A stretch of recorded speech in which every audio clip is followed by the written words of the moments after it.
Kayfabe Weekly Shoot 57. My name's Ed Piskor. I'm Jim Rugg. Jim, what day is it today? March 19, 2020. We are not abiding by social distancing for the hosting of this show because we're cartoonists and we don't go anywhere anyhow, man. It is very true. If I weren't married, if my wife's schedule hadn't changed, maybe my days wouldn't be very different. What I decided to do yesterday, I did a little grocery shopping, and I am treating it like deadline time. And when I'm in deadline time, I know all of the exact things to get to make this giant vat of soup that yields 21 meals, breakfast, lunch, and dinner for a week. I'm pretending like I just have this stuff, man, and I'm staying hunkered down, ain't going nowhere, ain't gonna bother anybody. In some ways, I used to fantasize about that Burgess Meredith episode of Twilight Zone. And here we are, man, in the Kayfabe compound. I got some comics that I haven't read yet. Yeah, be careful what we wish for, I guess. Yes. That's a good segue, Ed, the food thing. I actually made some notes of some advice for Kayfabers who may find themselves at home right now. It's a big adjustment. That's a major change. I remember when I quit my day job, and it took me a while to adjust to like being home all day. Much stranger than I expected it to. And so, for people that are going through that now, food is a good one. Eat well, eat well, make a schedule, don't just go to the refrigerator whenever you're bored to eat. There are so many bad habits that you can get into. And this is a tough time, like eating well. Exactly. Eating well is huge and will make you feel better or make you feel worse if you're not doing it. So it's a good strategy. And it's certainly something I've adopted over the years of like, try to eat better. It will make a difference. It will make a difference of how you feel. So that's one tip.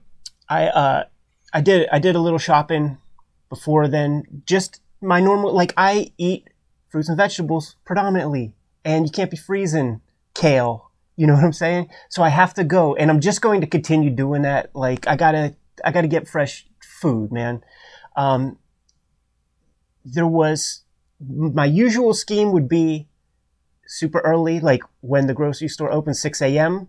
or about 10, 11 at night for speed reasons. My life is optimized for making comics. Sure. Comic book efficiency, and being in line at a supermarket is not conducive to that.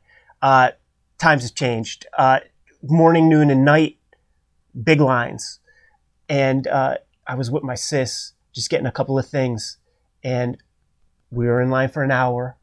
And it is the perfect gimmick because the people in the line don't ever want to be in that long of a line ever again. So every 5 minutes, man, like I would see these couples dip back, 5 more frozen pizzas. Then the girl will go run, come back with like 2 more cartons of Oreos, and just like stacking up their stuff, man. She was crazy, man. But this is where pop culture, comics, the stuff that we do is most useful. Like when I was young, growing up, I got very, very sick when I was a teenage boy, and couldn't go outside much for a time. And it was pop culture.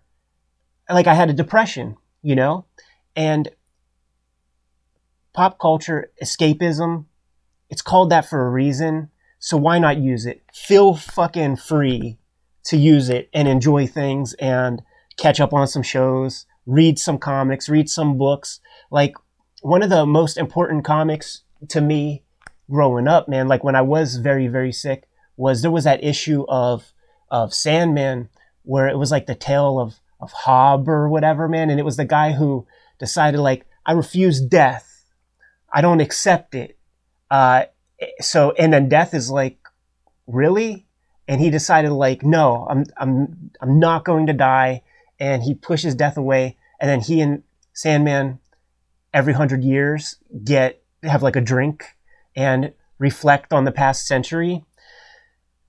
I was smart enough and old enough to know that that's fiction, that's bullshit. But like for myself, when I was like in dire straits, right, literally dying, emergency surgeries and stuff, I would just like in my mind just be like, I'm not gonna allow that. I refuse to allow that. A comic book put that thought in my mind. You know what I'm saying? So it's like, it's a crazy time, but just read some stuff, man. It was hard to work this past week. I got work done. Yeah. But it wasn't easy because everybody's okay right now. And there's that feeling of impending doom, but everybody's okay right now. And like, just let me take a snapshot, just in case shit is as crazy as they are trying to put into our mind. You know, let me take a snapshot. We're sitting here, man. We're both real good. Things ain't bad for us right now. Yeah, some of that I would describe it as living in the moment. You know, Totally. appreciate where you're at. Exactly. You're right. Who knows what the future holds? I feel good now physically, so you know, knock on wood. Right. But also appreciate that, because a lot of this stuff that may or may not happen, I may or may not have any control over. Yes. So I'm with you on that, Ed. You know, and for anybody watching at home that's having some of these, you know, certainly anxiety is rampant. Do look around, you know, if you're feeling all right, take stock in that, because maybe the present's what we have, you know, and it's easy to plan for or easy to get caught up planning for the future, but do appreciate it if you're feeling good now, and we'll see, you know, we'll together kind of manage this. I have a list here. Do you want me to go through them and you can add to some of these things? What's the list? It's just survival tips. This is my survival tips for my own normal. This is my normal daily practices and living. So maybe if you're new to staying at home all day, some of these will help you. Set an alarm. For to get up? Yeah, to get up. It's very easy to, whenever you think you have all day, you'll be surprised how inefficient you will be that day. It's so true. If you want to get stuff done, set an alarm. Plus, it keeps you on a schedule's a huge thing, man. So that's your friend. Make a daily list of things to do in the morning. That's another way to sort of like take advantage of that time. Very easy, again, when you think you have all day, it's easy to just waste that time and end up at the end of the day with nothing. Include 20 to 60 minutes of exercise. Get up every 5 minutes. Every hour, get up for 5 minutes and walk around.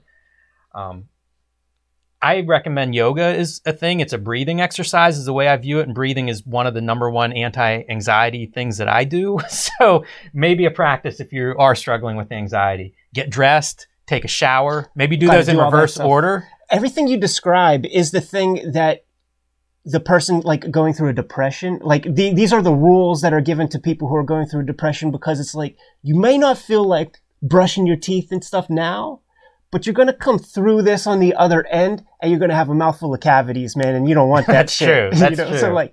So like, do everything you're supposed to do. I have eat healthy and at the same time each day, which, you know, we said at the top. The other thing you could come out of this with is an extra 20 pounds if you're not careful. That's what I was leading to with some of these shopping cart choices I've been seeing out there, and the fact that I may not be able to find toilet paper anywhere, but I can find an apple very easy. Yeah. Enjoy that while it lasts, and hopefully it'll last forever. Establish the routine. That's your alarm and eating schedule. Schedule something you enjoy. So give yourself something to look forward to. I saw a really great Facebook post this week by Gary Panter, and it was talking about Gary Panter, the great cartoonist. I'm a big fan of his work, and it was talking about, like, you know, trying something new and not thinking of that as your profession. You know, if you're interested in making art or making comics, and you find yourself with a little extra time, you're not commuting to work maybe right now, go ahead and do that. Have fun. Like, have that thing that you look forward to every day, a little reward. Could be watching that new series that you've been putting off or looking forward to or didn't have time for. Whatever it is, have something each day that's fun, something you look forward to. And this is a time for creativity. This is a time whenever you're bored or you're stressed, bust out that pen and paper and have fun with it. You know, don't think of it as pressure for, I don't know, to make a living as an artist. Think of it as, hey, you've got a little extra time, do something that you've wanted to try, something fun. Look for that Gary Panter post, because he says it much better than I am saying it, but it's a cool kind of idea, this notion of, man, whenever we're little kids and we make art, it's just we do it for fun. It's almost a compulsion to fool around and enjoy it. That can still exist, man. You don't have to give that up whenever you're 6. And if you haven't done it for a while, now's the time to get back to it. Color something, do whatever is engaging, but give yourself that thing to look forward to every day. Something positive. It'd be different for everybody out there, but find that thing you're excited for. And video call someone and check in frequently with loved ones. Yes. The video call being the thing of, like, you're not alone. That was the thing I wrestled with whenever I first quit my job. And man, I would have these fantasies of, like, it's the end of the world. Everybody could be dead for all I know. It was weirdly quiet. just no contact. So reach out to people and they'll appreciate it too. I've always been a lone wolf cuss, man, and I thrive right now. I'm not saying I'm looking forward to this, but I clearly have an excuse to just stay busy and keeping distant and doing my own thing. But one of the main problems for me this past week was being kind of in between the drawing part. And I will admit this, man, I have a very compulsive mindset, and I can direct the energy to the comic page. Yes. And this past week, I finally got things in an order where it's drawing time. But the journey to get there was tough, man, because I just fell into, news. You hear something new every day. Now Tom Hanks, now the NBA is gone. I personally, professionally, have been negatively affected in a major way. Like, it's a blessing in some ways, but over the past 3 weeks, I got 2 gigs and lost 2 gigs that amount to over that amount to 6 figures worth of work. Yeah. Plus, in one of them, I would have employed some other people who would have been making some money too. I was on the fence with one of the gigs just because it wasn't cool enough to me, like with some of the people involved and shit. But it's like the situation and circumstances that we're in kind of like made a tough decision for me, because I thought about like the reason I did X-Men and the reason why I sacrificed like essentially a month's worth of sleep on the Nike thing was because I wanted to create a situation where I can just focus on Red Room, but then when you these little carrots are dangled for insane sums of money, you can see how somebody falls into the trap of like not doing their own thing and essentially being a jobber, laying down for that 3 count. I think there's a lot of value in that, by the way. In what? In doing some work for hire, doing some freelance, doing some things you would not do if they weren't dangling the money in front of you, because exactly that reason, it makes you do something you wouldn't normally do. Mm-hmm. Puts your brain into a different mode, or you have to learn to draw something, or maybe it's working with new media, or maybe it's connecting with new people too. I think there's a lot of benefit to having some percentage of as a freelancer, some percentage doing those things. Yeah, for sure. And I did that. So it's like, now I bought my comic time. Right. So essentially, like this year, nothing changes for me no matter what, because I wasn't expecting to really necessarily have something out. This year was investment year, production year, and I wasn't trying to travel that much. The few travels that were planned, I really look forward to, and it seems doubtful, which is unfortunate. But nothing changes professionally. But ladies and gentlemen, we have to save comics. Like, this is a very, very scary time for the culture of comics. It may seem trivial to some, and if you are a wandering civilian that just came to the Cartoonist Kayfabe channel, you might be like, yo, man, on the hierarchy of needs, where's comics? Comics is a culture that I'm a part of, man. It would be like severing a limb if this culture of mine got severely trampled because of this thing. And I don't know what the answer is, but between both of us, we know a lot of smart people. And I'd like to drum up a lot of conversation over time. We could use this platform here, and we can stay distant and have conversations with people, talk about this sort of thing. I'd like to use this vehicle a little bit to have the conversation. Specifically, I think you're talking about comic shops. Sure. This is tough times, not just for them, for any small business. This is going to be an incredible stressor. Like, let's knock on wood and hope that from a disease standpoint, this is something that we as a society have gotten ahead of and can control and follow these orders and keep our distance. But practically speaking, these comic shops, these small businesses, they are they're getting this worst case scenario. They're closing their doors, and that is a real terrifying thing. They have advanced ordered books that are continue to come along with bills for those books.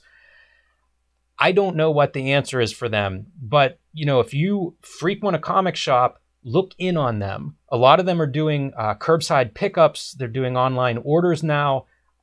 Anything you can do, and I realize that lots of people are strapped for this for different reasons, depending on what your day job is. You may not be in a position to financially help these comic shops or to continue your habit the way you did in the past, and it's understandable. But you can still help. You can still share this stuff when you see your comic shop post whatever new service they're doing. Share that, boost that signal. I don't think anybody has answers for this, Ed. Yeah. So again, band together, do what you can. And sometimes that is just sharing that message of your favorite local comic shop or of your local comic shop. Share and help in any way you can, because now more than ever, they are going to need all hands on deck. If you've been thinking about that artist edition and you can afford it, now's the time to pull the trigger on it. But I would say, whatever signal boosting you can do to support them for now. And that is the conversation that you're mentioning. So, if you're comic shop owners, if you have some ideas on how to boost this, how to do better, how to help these shops out along the way, please, add to the conversation here or wherever you frequent, whatever social media you use. These are challenging times, and I do worry for the comic shops. Those are tough businesses with small margins, right? And they need the help right now. So anything you can do, please do so. All right, man. That's our. See, I don't want to say the word of the thing, because YouTube has been cutting some vids down. Oh, interesting. Because of weird fake news and obviously we know nothing. Yeah. From a future or what you should actually do. Yeah. You can find those answers elsewhere, but wherever you choose. We did 15 minutes of that. Let's fucking talk I have comics. I have one more before we wrap it up. I've been hiking. That's been one of my stress management exercise deals, is hiking in the woods. I feel like nobody's there, right? Well, there are a few. So one of the trails that I hike on is frequented by mountain bikers. And I was hiking there the other day, and there's some places that are really cool for mountain bikers. Terrain in southwestern PA is hilly, so Appalachia. You get cool downhills and stuff. And I'm hiking along, and I pass a biker who's going up one of these interesting downhills. And with my wife, and we talked to him for a minute, and he is going to come down this really cool, badass area. So we're like, oh man, we'll wait on the bottom. We'll watch this. This will be really cool. So we're standing down there. We're in position, and we're waiting. And it's we don't have our phones on us. We're in the middle of nowhere. If something goes wrong here, what could we possibly do? This could be bad. And so here he comes, man, screaming down this mountainside, really super awesome, gets down to the bottom, jumps, and goes over the handlebars headfirst into the ground hard. Makes an unholy noise when he hits the ground. And my wife and I are standing there like two dumb teenagers. We're just are you okay? Because what can you do? He did turn out to be okay, but it was exactly the words that had come out of my mouth. We then witnessed 10 seconds later. And it was sort of terrifying for a moment, because he went over the handlebars hard. Whenever he finally sort of, regrouped and got up, and we're, talking to him, and he's okay, but stands up with his bike, and it's just the Twisted. handlebars are completely bent around. It has his little backpack of supplies, pulls out his Allen wrench, one of those multi-tools, starts working on it. And I thought that's kind of cool, it is self-sufficient. It is that, your passion, your hobby, and shows up totally together. And I guess if you're screaming down mountainsides on a bike, you need to be prepared to do repairs on that bike, because it's not always going to work. Those dudes have no pain threshold, man.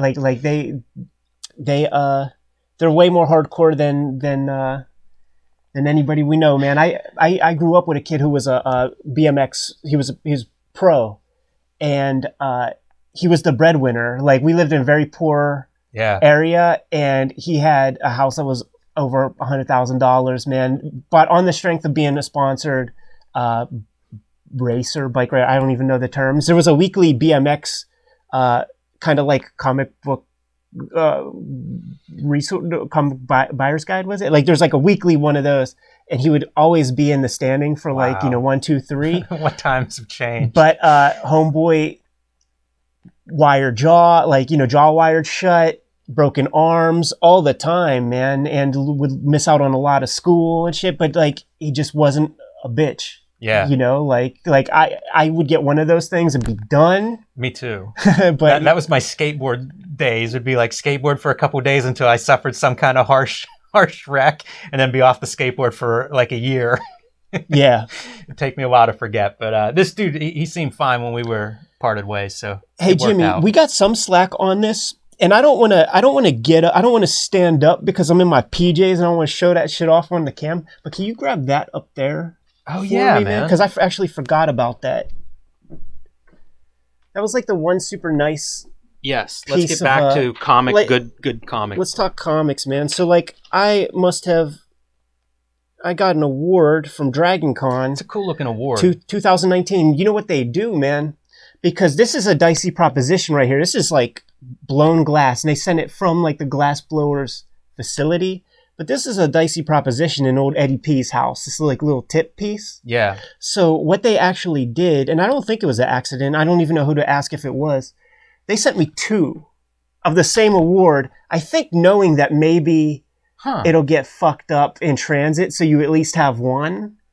So I appreciate what it is, that. man. Probably a lot of the best graphic novels involve multiple creatives on the team. So they make a few awards, but in this case, there's only one guy. We do our own business here, man. We don't need the help of others to make our comics, man. So I think this is a fan award, which is super cool and most important to me because I don't care what other professionals think of my shit, man. I'm trying to get some loot and trying to make shit that regular ass people like, man, and they clearly do because they voted for this. So that was a super pleasant surprise. Came in, I think, yesterday.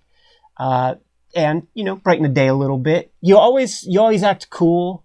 Like, man, I don't even give a fuck. Like, I actually didn't even know I was up for a nomination. But then when you get the thing, it feels good. Yeah, absolutely. For sure. Enjoy that stuff. Yeah. You mentioned the work being your focus. Yes. Me too. It's very helpful whenever I'm stressed to be able to sit down at the drawing table and have drawings to do and really focus on it. And this week I finished up the book that I'm working on. Congratulations, man. The comic part. I still need to do covers, still need to do edits, pre-press, so it's not done. But I do dread the in-betweens. The writing process is somewhere that I'm much more likely to be distracted. Exactly. Switching projects is always the inefficiency, and it's where you can get sucked into whatever distraction crosses your path. So I do still have a little more work to do on it, to work on covers and stuff. But that has been head down a lot this week, just drawing. And it's nice to have that to focus on. I'm in it now, man. I penciled 3 pages this past week in spite of having a harder time. But it's just penciling. Like, I think now, it's like, now that I have those, I think the inertia will begin, man. The ball will get rolling. And I'll be good for another, 22 pages. And then we'll see how things shake out in between. But I sort of forget about that, man, because I'm in this like mode of like doing issues amount of comics. Like the chapters are like an issue. Usually I'm doing these 100-page books, and that's like a year of that energy. But then as soon as I put it down, it really is that thing of like, well, what do I do now? Yes, right. You know what I'm saying? Well, what am I supposed to do now? Do you find there are different pieces in the process that you enjoy or that have the highs and stuff? Like for me, finishing pages is really great because you get to see it. Like when I'm doing pencils, that's okay, but I know that's a setup for the next thing, and it's not the finished piece. It's a step in the process. But like the inking coloring for me is really great because then it's like nice. You can kind of see the finish. Yeah, it's essentially the same for me as well. It's that unfortunate thing that is worth overcoming, because you don't want to feel like you're not producing if a page isn't yielded for the day. You understand? Like, so there is parts where you have to refill the engine or whatever, man. You gotta like inspire yourself, and you gotta pull from something. So maybe it's not a waste of time to read this book or to watch this documentary or to go out with your friends and not harsh on the writing part of it. Let it flow kind of thing. It would be good to easily overcome that somehow. I've been working at it for about 15 years to try to overcome it. Still can't. Like, I still feel like produce the page. You feel like you're getting a thing done. But once again, that conversation with Uncle Todd, 5 pages a week kind of thing, and just being a little, I don't want to say less precious because I'm not. I'm working fucking ridiculous hours. But it's creating that situation of like, just do the work, man. I saw Robert Kirkman on Jason Latour's Draw where they bring up the kayfabe guys and Kirkman's like, fuck those guys. Playing, I think. You playing, man? I think you are. But they were just talking about like doing a monthly grind. And my headspace has been in that place, but like doing the monthly grind.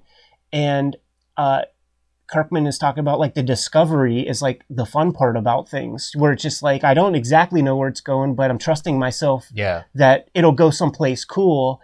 And I think already, just at the early stage of what I'm working on with Red Room, is I think you naturally work out that situation. Like there was that Pixar rules of writing that sort of is floating around out there. And it was talking about like, you know, don't go with the first like A, B, or C thoughts of like how to get out of a certain problem in a plot. Like you want it to be D. And I think that if you kind of like come up with a certain structure as you're working on it, you'll evolve to that D place as you're kind of like, that's how it feels like things are working for me, where I just constantly am thinking about it and thinking through it, thinking of cooler ways to make things happen. And I think it makes a richer comic for me. Thankfully, I'm the one-stop shop, so I don't have to have a penciler redraw pages and feel bad about it or something like that. I just do that, and it's my name on the thing. Like, you know, it's incumbent upon me to make the coolest comic, and nobody's telling me to do it, so got to do that work, man. Yeah, and whenever I say, you know, the inking or coloring is a favorite part, I feel like each piece has those good components, you know, the writing, the discovery part, the creating that framework, making it fit whatever format you're using, you know, each step has its own pieces. And you know, that evolution piece is a big one. Like I tend to like this story, you know, you write it out, but it's not a tight script. This is what I have for each page. Yeah. And then I draw the page, and you know, the stuff that I'm not sure about, I am thinking about throughout the process. Right. So I agree with that, you know, as you go, the D may emerge. Yeah. You know, as you get to know the characters better, the story better, you see, I don't know, get a feel for the art and see how that's coming together. And also, like, I'm a big believer, man, you put it in your head and it's like rock tumbling or something, you know, you sleep on it, you think about it in weird times, when you are hanging out with your friends or watching that documentary, it's still in there working. And sometimes those answers do come up. Yeah, and I think that's the function of just like working on it over that period of time like that. Not necessarily being rigid with the upfront part of the process. I would say for my process, structuring the thing and coming up with my little bullet points for what happens on each page might be the least fun in a lot of ways for me, because I have like the general idea, and then every time you start making decisions, it becomes a little bit more realized. And when you're generating a list, which is essentially what I'm doing for myself there, it's never perfect. Like it can never be perfect, but you can infinitely change it. Now with those compulsive energies and those compulsive thoughts, you don't want to fucking spin wheels. The professional would not spin wheels on this forever. So you have to like just put the foot down and get busy. Like I really would have liked to have been busy with the drawing part legitimately, like I could have been this whole past week, but I wasn't 100% feeling the structure. So I had to rework it. Ed, do you think that you would handle that differently 10 years ago? Because I feel like that's a maturity and a certain discipline to be like, I want to draw, but I know it's not, the pieces don't fit quite the way they should yet. Do you think that's something that you've developed? I think so. And some of it's hard.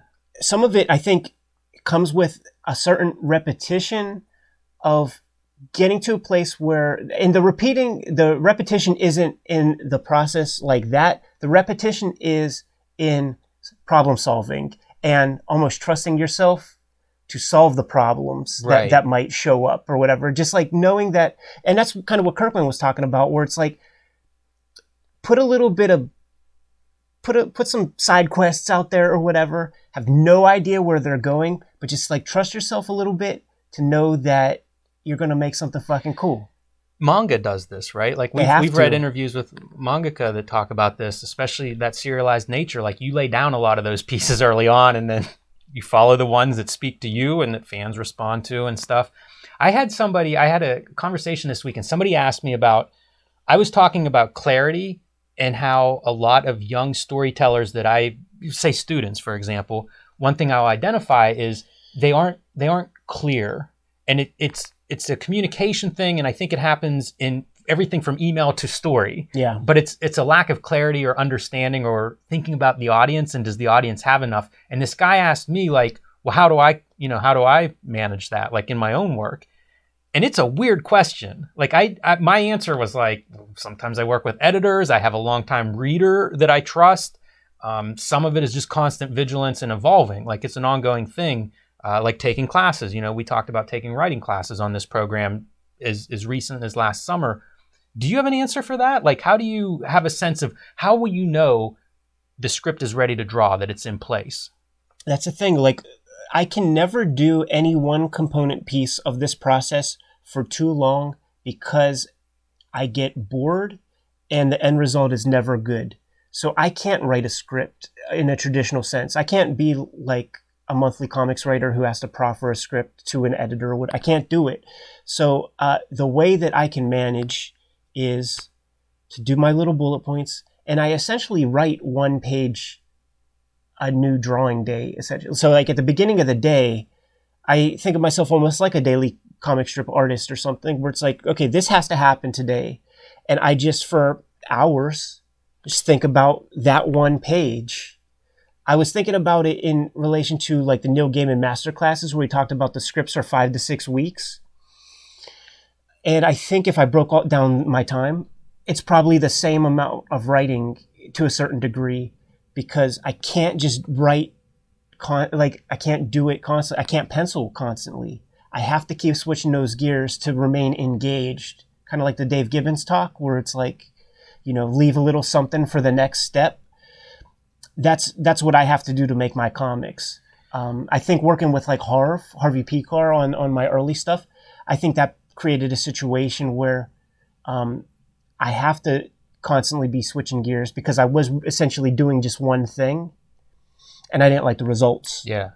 That's one of the biggest struggles I've had working with traditional graphic novel publishers, is they do want those pieces done.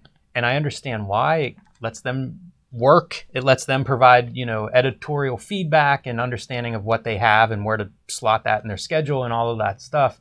And it is the fastest way to work. It's an assembly line process of like, do all the pencils, then do all the inks. And it is efficient, but I don't like working that way. Yeah. I want to be able to like have the story evolve as it goes, as it's created. But I do understand it. It is a speed efficiency thing. And depending on what you're doing, sometimes you almost have to work that way.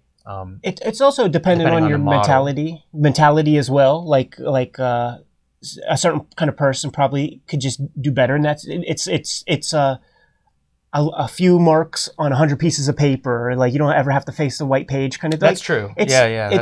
We do. There are psychological and we are all different that way. Like some people do need those a couple marks on that page. It's the cartoonist has to be a brain hacker. And the exercise is drawing your fucking book, making your book. When, you described the being home alone part as like being tough, it's because we're not supposed to be. We're supposed to be with others and doing things, man. But you have to fight that, and you have to figure out ways to offset those weird feelings that you have, all that pre-programming and instinctual stuff that your body's telling you isn't right. You have to hack yourself into making this stuff work. And we do all have a different system for that. Thankfully, I can put myself in a situation where I'm not going to be precious or race to have the thing published and just allow it to grow and change. And got a book agent and all that, send them one version, and I'll send them stuff periodically. But where it was at the beginning and where it is now. It's different. Sure. And he wants to, well, who knows what anybody's doing at all right now, but he wanted to, like, the way things were working in the book publishing field, like real book publishers, was the agents here in America were going nuts with joy because a lot of European festivals were supposed to happen last month and early this month. So none of the editors were going transatlantic. So they all were staying in New York, and all the agents were like very stoked. Nature abhors a vacuum type shit. They're not over there looking for books, man. So we have maybe an extra opportunity here. I don't know that's, I think everybody's kind of like tightening their boots, or however that fucking saying goes, man. Like everybody's kind of being very cautious with all that. And you know what? Thankfully, like I could just keep doing the same, man. Just hopefully they don't run out of Strathmore 300. Very true. I was about to make a bad using that as toilet paper. I was about to make bad jokes about 90s Marvel comics. Put out some videos this past week, man, and we're going to continue. We got a good cachet, good backlog of videos that we're going to be putting out there. We did a fucking cool shoot interview today that I'm going to be editing as soon as we wrap up, man, and that'll probably be out this Sunday. What were some of the videos we put out this past week, Jimmy? Watching the Watchmen was a big one we put out this week, Ed. Great response to that. It's we've talked about that book a lot amongst each other, and so after talking with Dave Gibbons, we dug into that and referred to it as kind of a master's program of how to make a masterpiece. Yes. And that is your blueprint. And we've gotten a really good response to that. So if you haven't seen that yet, it's a different way to look at Watchmen. Yes. So if you're a Watchmen fan and you love all the Watchmen stuff, this is a yet another angle to kind of think of Watchmen through. And again, one of my favorite books. Shouts to Dave Gibbons, shouts to Chip Kidd, and shouts to Mike Essel. Yes, I have a note for him. Yes. He runs the Blam Instagram account. It's hard to figure out. I think it's underscores. B_W_A_H_A_M.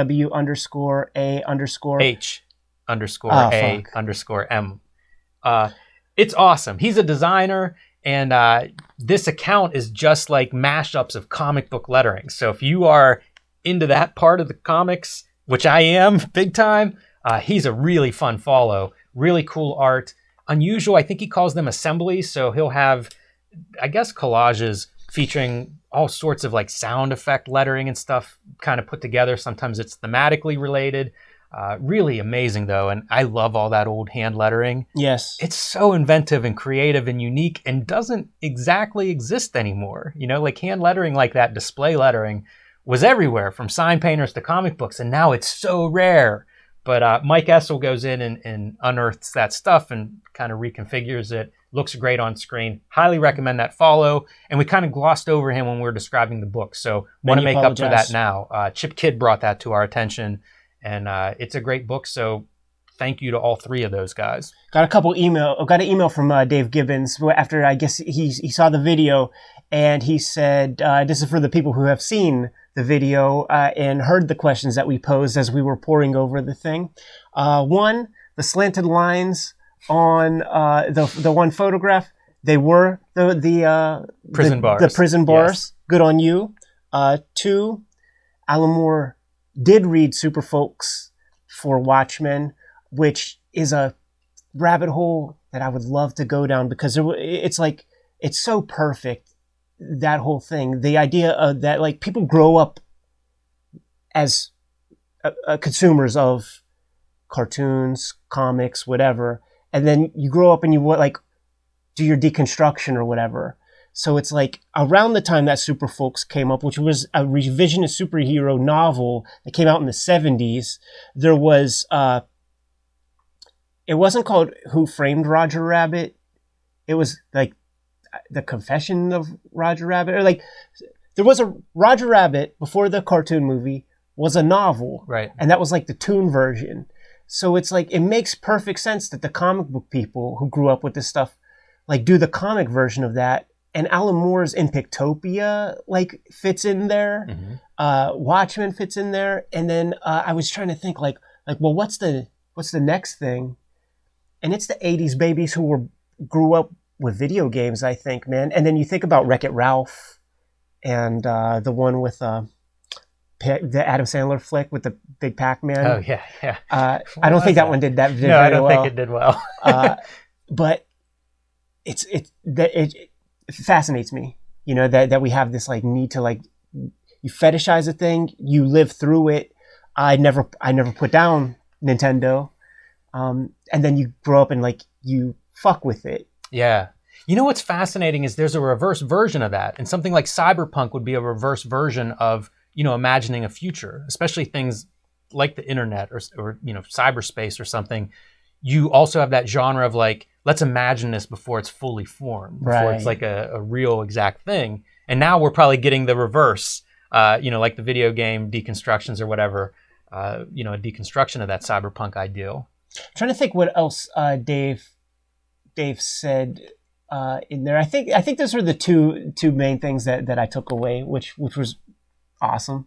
Yeah, so it's a great bookend, you know, from the Dave Gibbons interview that we did a couple of weeks ago, Watching the Watchmen, you know, just another piece of that. And after talking with him, it really confirms a lot of my opinions of that book and, you know, the processes behind that book. So that was a fun one. Your first 1,000 crappy pages, Ed. Yeah. That's one of the videos that we posted that, again, people seem to respond very well to. I think it's cool to see a professional and how they start and how they evolve and work through those initial pages. So, I mean, that's kind of a history of your drawing comics and learning to draw comics from a very young age. It was kind of fun pulling those pages out, putting them in a linear order, and it was astonishing to kind of like easily be projected back into that time frame. Like just like all of my pages of my comics, printed or otherwise, it's like a super intimate like scrapbook page. Like I remember where I was. Like it showed me any page of my comic and I sort of remember the one or two interesting things that might have happened that day, because most of it is just chilling. But there's always like one anomalous thing that happens on every page. You know, it could be as simple as a phone call. It could be as crazy as, I don't know, whatever. But just going through those pages, it was so easy for me to recall the inspirations for that stuff. And revisiting all that old crap, it really did come from such a pure place. Like I was just like thinking about that little dude who made those comic pages, man. And I'm like, this motherfucker was serious. Shouts to mom and dad for like supporting that. Because I honestly look at some of those pages and I'm like, I don't see that kid going anywhere. But I think just like the idea of like sitting down when like ADHD was like invented in the 80s, man. Like they started hooking kids up with those drugs and shit like in my time. So when all the homies are bouncing around, I guess it was cool to have just like one person just like sitting there focused, you know, and like thankfully they didn't discourage that shit, man. But yeah, fun video, dude. Where are your 1,000 pages, Jimmy?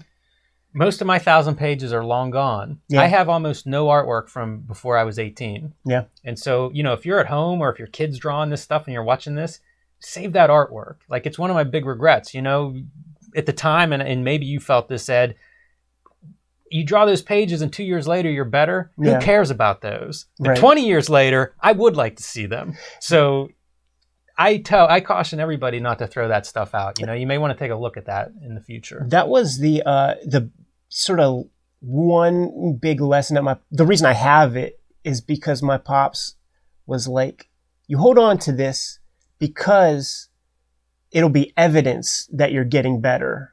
That's a good perspective. And it'll be like a shot in the arm, a reminder that you've evolved a little bit. That's brilliant. I've never heard it described that way. It's the before and after picture of whatever physical thing you're doing, dieting, working out, whatever it is. Right. You always see that, and you're encouraged to do that, to keep a record that you can visually see. Very smart. I do have some videos though that I'm planning to make that do kind of show my development, but it's different directions. You know, some of it's design directions, things like that. So I do plan to contribute to this idea of like, let's look back and see how you got where you are. But I don't have anything really from like 18 and younger. I find this stuff inspiring. Drawings. Yeah. Like wherever you're comfortable at, man, like share this stuff. I find it to be very inspiring. My favorite book series in comics is Complete Crumb Comics. And it's for those reasons. Right. Seeing like the very early, rough, raw notebook comics that are actually still really beautiful. Yeah, right. Not everybody's would make such a nice collection. Sure, absolutely. And then just like watching that evolution over time, it's why behind me you see all those Peanuts books that, that isn't window dressing. That's not a set, like I read those things, and I read the evolution of Charles Schultz's work and Chester Gould's work and Hal Foster's work. You know what I'm saying? Like, I find that extremely inspiring to just like track the evolution of a creative, because I get into those spaces of reading every novel from a certain novelist that I gravitate toward, and just like watching their growth or see what their ticks are. And just, filmmakers, is something I think a lot of people follow filmmakers through their careers, and you see exactly what you're describing. Yeah. And I know what you speak of, because it's like there's so many elements that go into telling a story, and you sort of don't even know what you don't know in the beginning. You just need to fill in those spaces. But as you get better, you do start to look around. It's the reason that whenever I started, it was like, oh, you'll get faster. But you don't. You just have like more plates that you're spinning as you master one piece, or you get competency at one piece. Now you have 3 other things you're looking at and aware of. But it is fun to see. And I think filmmaking is one where you can really watch a director, especially an auteur type director, and watch them evolve through bigger budgets, more ambitious casts. That was really also the beauty of when we were making that transition from VHS to DVD, and they had to like sweeten the pot and give us director's commentary. It's one of the interesting media that's like, it's so specific to that era. It almost doesn't exist before or after that. And it's fascinating. The director commentaries, like every cartoonist I know, we would all just listen to all of those. Before podcasting? Yeah. In the background while you're working, you would put on that director's commentary and ink your stuff or color your stuff. With that in mind, can you rattle off like 1 or 2 of like maybe like your favorite director's commentaries? Or just director's commentary preferably, commentary track in general would be fine. Because if we get into that territory, like every Joe Bob Briggs audio commentary is fantastic. For comedic reasons, but also for like trivial nerd trivia reasons. Like he's very good about that stuff, man. So those are all fun. But do you have any specific director's commentary that inspired you and pushed you forward? I really don't. No. I basically went through my DVD collections, and it would just be a little bit white noise and a little bit like, a moment here or there. Fight Club was always the one that was cited as having like several of these different commentary tracks. And I think David Fincher might do a couple of them on there. Interesting. Probably with different crew members or something. Yeah, there would be highs and lows. I think the Gary Shandling, I think that he would do a few, for the show that was very good. So it kind of varied, but I was always a Wes Anderson fan, and they would do the Criterion collections and have some cool extras on there. The Simpsons audio commentary is very good. John Waters' audio commentaries very, very good. Yeah, that makes sense. One of the things that I liked about the Waters ones were what I sort of gleaned for myself was sort of permission to use not specific pieces of your life, but to like bring in idiosyncrasies from your life into the work.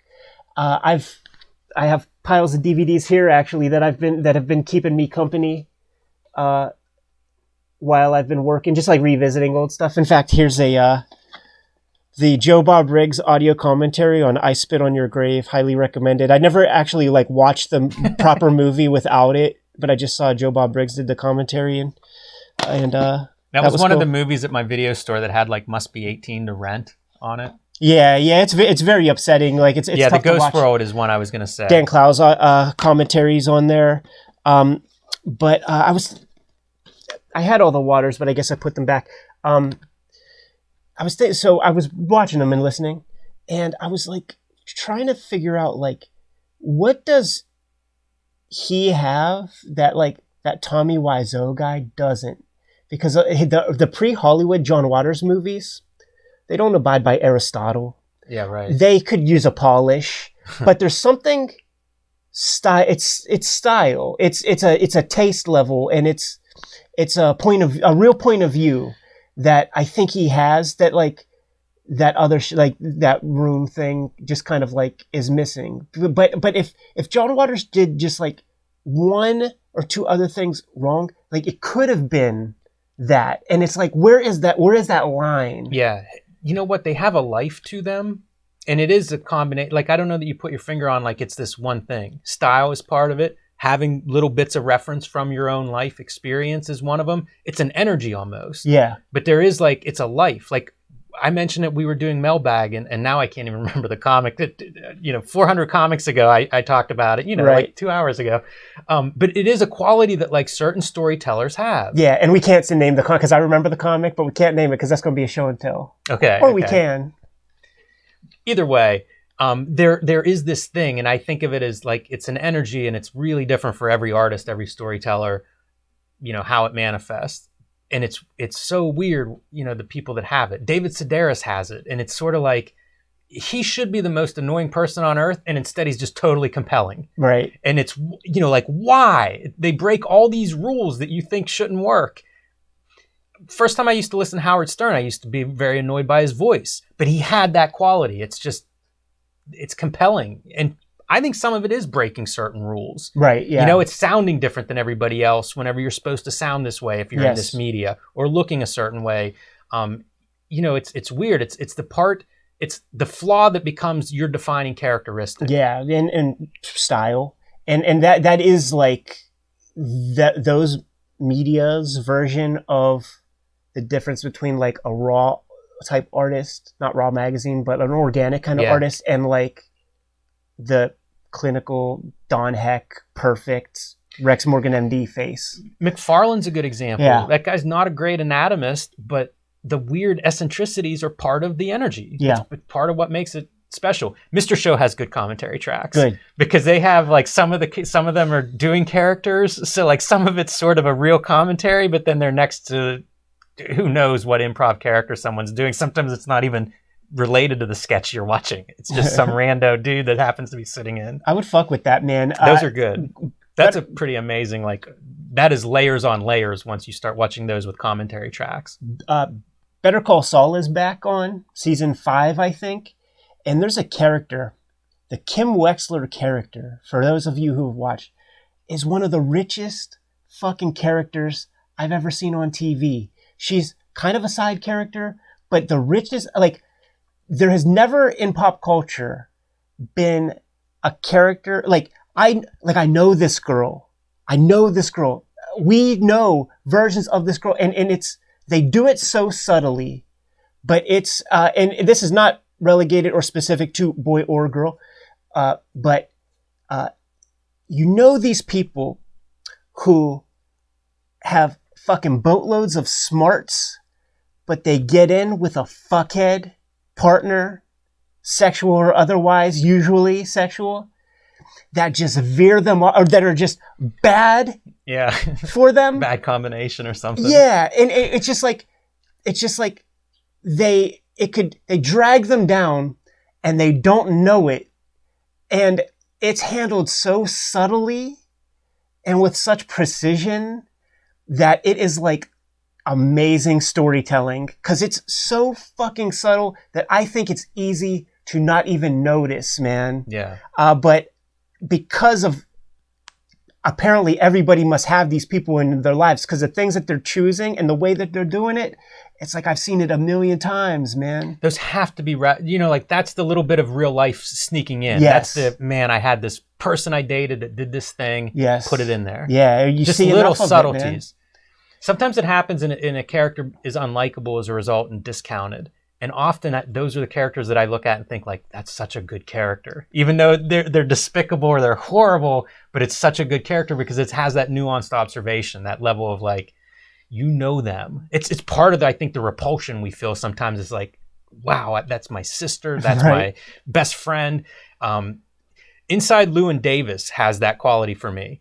And what is it's that? the Coen Brothers movie. Oh, okay. And he is such a like negative force and an artist. He's a folk singer, and he's very like in tune with that artist thing. And there are stereotypical elements that unfortunately I know in some artists where it is just this, I call them energy vampires. Yeah. And it's like, I love that movie in a lot of ways, but it is also with this certain repulsion for that character of like, wow, it's always going to make the wrong choice. Right. He's always going to make the wrong choice. He's selfish at the worst moments. It's all these very real flaws. And like, I know people that are like, man, I know 3 Llewyn Davises, you know, and it's simultaneously the best and worst part of that movie for me. It's like those dudes are incredibly observant and able to visualize these characters, but at the same time, it like there are times I don't want to be with that person, even if I'm sitting on the couch and watching it. Right. The original Office with Ricky Gervais has that quality where it's like, this is the most entertaining thing in the world because there's a piece of glass between us. But if that were the dude, like, you know, those guys that are obnoxious and unaware of their, you know, just how horrible they are, like, but it's great. It's the richest characters, but man, it's better when they're characters than when they're real. And they're rich characters because you know somebody like that. Yeah. And it's just, and the thing that just like blows you away, correct me if I'm wrong, but like, it's like the first time you've seen it explored in pop culture, and it feels like they're pulling something so specific to your own experience, but apparently we all have our version of it. It's just like, it's so subtle that we never even had to have a conversation about it, or so, like, never even thought to have a conversation about this like real life eccentricity that somebody has, because it's not enough to like talk about, or like the evidence is circumstantial if you're pointing something out. But when you see it like that, it's almost like I was right. Dan Clowes, very good at this with a lot of those characters, and a lot of those characters that are unlikable characters. Art School Confidential, I know it got panned as a movie. Like, the critique scenes in it are so accurate to my experience at a not real art school. I remember coming out of there and being like, man, I understand why that movie's panned, but also like some of those critique scenes are spot on in a way that's just, I'm out for a while. I don't want to talk about it. I don't want to think about it, but it's his observation. It's that ability to like really capture these little annoying tics and human behaviors that, man, we do them and don't even think, but aren't even aware that we do half of them. Right. It's good stuff. Another episode. Yes. What do we got? Toth, the Bookworm versus Bookworm, 2 comic book series, side-by-side comparison. Alex Toth drawing one of them. Shouts to the Kayfaber that pointed that out to us. I forget your name. I apologize, man. But we did the McFarlane episode. Asked in that episode, is there anything else like this? Couldn't imagine that there was. Turns out there's might be 3 or 4. Yeah, and again, if you guys know more of these exact, 2 comics drawn from the same script, please let us know, because I love it. Yes. I love it. And again, good feedback from this one. But it's amazing to look at 2 different artists, whatever caliber they are, just interpreting a script differently. Totally normal. If we drew the same script, it would look so different. That's amazing and a lot of fun to look at. Yeah, it's a great exercise. Like, you gotta try to. You don't want to go down a bad angle when you look at that stuff. Like, I think we do a good job of keeping a little distance between. So you don't know what one guy's going through and what the other's not. Maybe that other guy had to draw it in 2 days because Toth's didn't fucking pan out or whatever. Yeah, it's true. So there are like all those issues. Discounting that and just kind of like looking at it for like what it is, man. I learn a lot. That one's really fun too, because Toth is, I think, a real master. Like, he is not your average comic book artist. Depending even where you put him in the list, he's very high on mine. Yeah, see, it's not about who won or lost. See, right, exactly. That's the douche talk. Well, that's the nice thing, is the other guy is good. Like, there's nothing wrong with it. So you get to really see like what separates somebody who is a stylist and who is kind of thinking about this stuff from a different level. I think you have a journeyman on one side and you have a guy who really is thinking of comics as art on the other side. So that was a pretty cool comparison. So yeah, man, give more examples, because I could look at this stuff. We could do forever. them all. We could do them all. There can't be that many. Yeah, unfortunately, I don't think there are too many, but it is very fun. And then Ed, recently you posted last night things that cartoonists hoard. It feels like a category on Jeopardy. Right. Zipatone for $1,500, Alex. Yeah, like it's a show and tell I've been meaning to do, and I figured like I sort of got done penciling at a certain stage last night, and it would have been a mistake to start inking because I like to finish whatever I start that day, and I've kind of enjoyed getting up when the sun is up, and certainly now more than ever, we all need our vitamin D. You know what I mean? We do not need to be on that nighttime schedule. So had a couple hours to kill. We had so much mail today. It was going to be a show and tell episode that I would have recorded with you otherwise. Yeah. But I figured let's do it, man. It gives a new video for a day. Great subject. Yes. And it fits Cartoonist well. I think we are hoarders. Certain cartoonists, you know what I mean? Like the ones who care about such things. And I have a giant trove of all this stuff. Why not show it off, man? Letraset press-on type. I didn't realize there are some in there. It's the thinnest, smallest R's. How do you burnish that on? You just know that like when you peel that up, it'll be like cheese on a pizza, like, and you fuck it up. Yeah, that's good. You must have like that dentist scraper tool if you're going to burnish some of the finer stuff.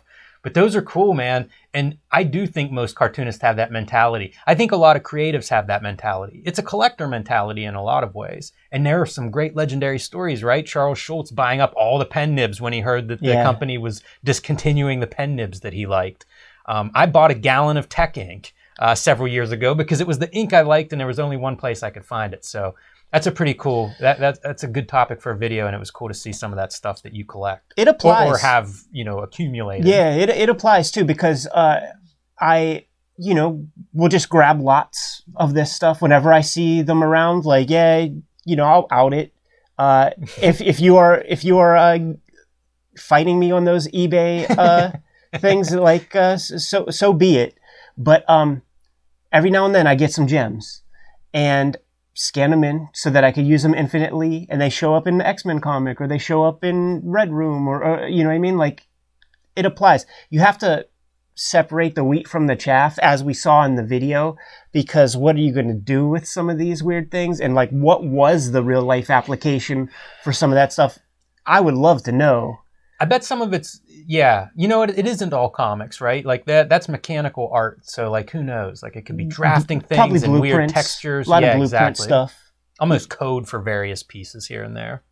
Still neat to see and neat to think about. And who knows, man, the weirdest one you might come up with the thing where it's like, that's perfect for this, for wallpaper, for some kind of weird pattern. The one that everybody likes, it was using the wood grain for the Magneto warp energy effect, It's a really good use, and it's strange. And the nice thing is now that you can scan them, you're right. It's like you can distort them. Yes. You can certainly use them to no end, but you can kind of bend them and play with them, which was always a limitation with the physical part. Yeah. Yeah. There must be, I bet there are traders of digital files of that stuff. I know for a fact there are, man, because shouts to Rufus Dayglow, man. When we were out there in Japan, he bought fucking tons of that stuff. And, making moves to scan some of that in. Yeah. Shouts to him on that. Should say e-newsletter going out this weekend. So if you haven't signed up for the e-newsletter yet, be sure and do that. Yes, we did our giveaway with, I guess it'll be announced like in this newsletter, but the giveaway went to, it was Floyd Farland, the Chris Ware comic, from 1986. Mm-hmm. From 1986. 86, 87. Sent it out to Casey in Van Nuys, California, was a recipient of that. And we sweetened the pot with some extra things too, man. It's a couple Pineapple Armies. The Lloyd Llewellyn backup story that was in like a reprint of the John Byrne Doomsday Squad, I think it was called when it was reprinted. But we're not stopping the giveaways. Every 2 weeks, man, whenever we put out a fresh newsletter, there will be a giveaway that same week. And I have a couple of items sifting through the old boxes, man. All right. That we can put into that pot. Jimmy, what do you got there, Ed? Look at that right there, man. Start your Domu collection off proper, man. You ain't gonna find either of these for less than $50. Yeah, for sure. So it is a 3-volume series, man. You're gonna have to do your own work to find number 3. Couldn't do that, man. Starting the collection. But here's 1 and 2. Yeah, that's a nice ad. That's one of the great comics. Probably $100 value in this, man. And you know what? Everybody talks Akira, but I think if you go back, look at our old video where we talked about Domu, we make quite the argument that this Domu comic is probably Otomo's like perfect comic. You know, this is his masterpiece right here. A very lean, 150, 200 page, tight story with no wasted panels, no wasted anything, super clear, and just boom, boom, boom, man. Great comic, man. I'm very excited to put this in somebody's hands. And all you got to do, sign up for the newsletter. That's it. So pretty good setup there. Yes. And, you know, we list all the videos in case you've missed anything, add some extras in that newsletter. So sign up now. It'll be out late tomorrow night. Nice, man. There's a million things to talk about, but we've been going at it for about an hour, man. You have anything else on the list? I want to show off the shirt because, you know, we made an Outlaw Comics shirt. Yes. I got a sample of it. This is a premium shirt from Spreadshirt. Look at how great that is, and man. I love it. It's really nice. Great design, I'll leave dude. a link to it, but it's you know, they have different qualities of shirts, different weights and stuff depending on what you like. This is the first one I got that is their premium t-shirt. It's soft. I like it a lot. You know, happy with the design. Of course, we've been talking Outlaw Comics forever. So I would say, you know, give that a look if you've been looking for an Outlaw Comics t-shirt. We got to represent. This is it. And we sold a bunch of these already. So if you bought one, please post a pic, man. Tag us in a pic.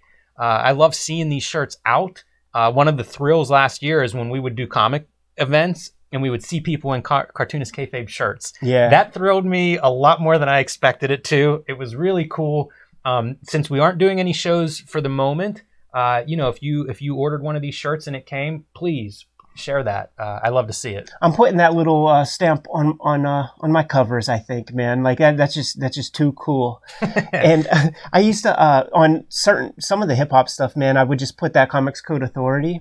And then I got a call from the Comic Book Legal Defense Fund saying that they owned it. And then the little devil angel pops up on the Yes. shoulder. And the devil is like, how funny would it be if the Comic Book Legal Defense Fund sued you? Pretty good. That would be pretty fucking funny to me, man.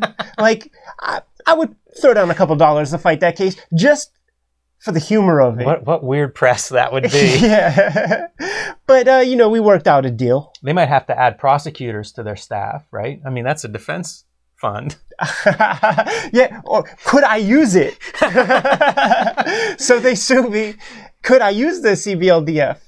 Surely Well, not. I think we're safe here. I think the only thing we've got here is the outline is the common element. So I think we'll be all right. Great design, not get the man. wrath of the CBLDF. Great design. I think you can wear this without legal ramifications. Well, it's definitely going on the cover of my Red Room comics, man. Absolutely. So that is all I have, Ed. Well, I have so much more, but why filibuster, man? We're going to be here next week. We're going to keep doing shit. Yeah, Same old.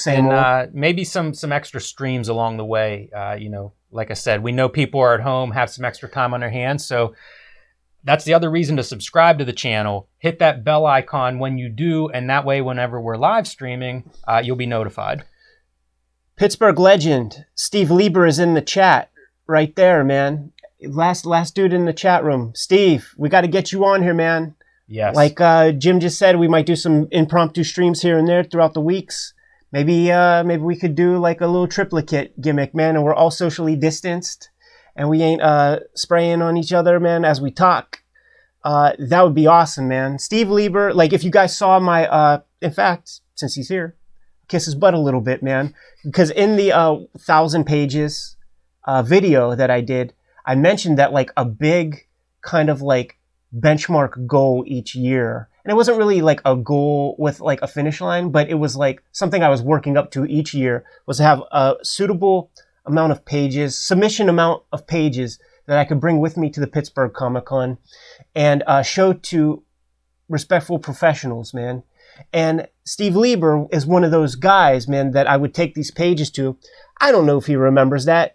Steve, do you remember that? Surely not. I was 12 years old. But here's the thing. The guy would spend at least a half hour, maybe an hour with me sometimes, going through these pages, I went in cold once the first time, right? Because you read in Wizard magazine that's what you're supposed to do, show it to professionals, even though no professional could give you a job. Like, right. It's like, I guess it could be like a ghost thing or something, whatever. But he was like, at the Q*bert school, like, we would put like a piece of tracing paper over top, and then, Joe would draw over top of it. So then the next year and the year after that, it's like tracing paper over top of my stuff. And he taught me about tangents, like all this stuff, man. So shouts to Steve Lieber, former Squirrel Hill resident, man. 2 miles away from the Kayfabe compound, man. It's his old stomping ground. People have said I'm the nicest guy in comics. Steve Lieber's a nicer guy than me in comics. Big Steve Lieber fan. You guys are both super nice dudes.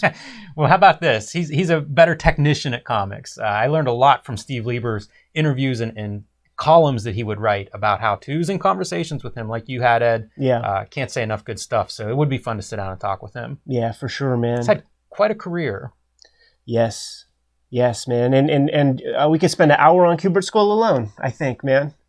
Jim, should we stop filibustering and get the hell out of here? Yeah, it's time to get back to our isolation. Our decontamination chambers. Give them the marching orders, we'll bounce. Read more comics. It's more important now than ever.